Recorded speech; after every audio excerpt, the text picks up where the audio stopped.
Mahakasika kosa indray ny fanondranana tsokosoko ireo are-pirenena malagasy dia maro ary tsara ny vokatra azo tamin'ity taona 2024 ity raha hoany ny polisy misana ny fiarovana ny sisitany na ny police de l'air et des frontières no resahina. Andeha rojerentsika indray ny sary.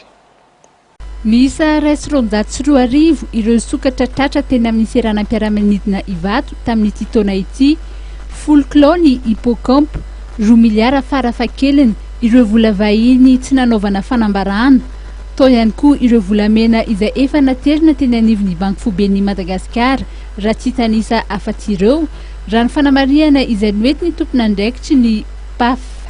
Mavavady ny teo frontière ny aéroport Ivato zany dia toeretina foana hoentina afahana mamoaka matsokosoko ireo fananam-pirenena amin'ny ankapobeny na io espèce protégée zany na animaux protégés indrindra ireo ressources minières. Fa tao anatin'izay tao hoe 2015 zay dia efa maro tena maro raha tanisaina zany zavatra tratra ao anatin'izany ny volamena, ao anatin'izany ny vatsoa, ao anatin'izany indrindrandrindra raha miresaka fotsiny tsika ny espèce protégée zay voalazany sy ny convention CITES annexe 1, 2, 3 zany dia presque nandalo teto avokoa reo. Eto amin'ny aéroport moa zany amin'ny ankapobeny mapolisy ny tena dia mampiatra ny lalàna ary manenjika ny olona midika lalàna. Et une procédure ihany zany mijerena par rapport amin'ireny zavatra ireny izay no ahafahana nanenjika sy natratrarana an'ireo karazana atao hoe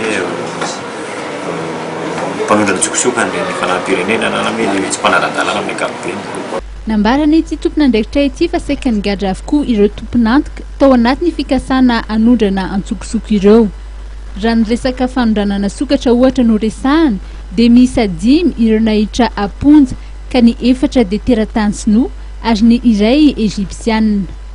Rehefa misy ny tranga na ny infraction miseho dia mametraka paikady na mode opérationnel izay hitondrana fanatsarana trany ny polisy misana ny fiarovana ny sisitany. Na dia misy aza ny tsy fahampiana ara-pitaovana na ara-kolona dia tsy atao sakana izany fa misy ny fiarah-miasa amin'ireo sampan-draharaha samihafa ao anatin'ny fitantanana amin'ny rindran'ny sisitany na ny gestion coordonnée des frontières. Ho an'ny taona 2024 moa dia hitohy-hatrany ny ezaka izay efa natao ary ny tanjona dia ny ametrahana paikady mahomby mba tsy ho lazaina intsony hoe varavarana ivoahan'ireo arena antsokosoko na passoire ny eto amin'ny seranam-piaramanidina.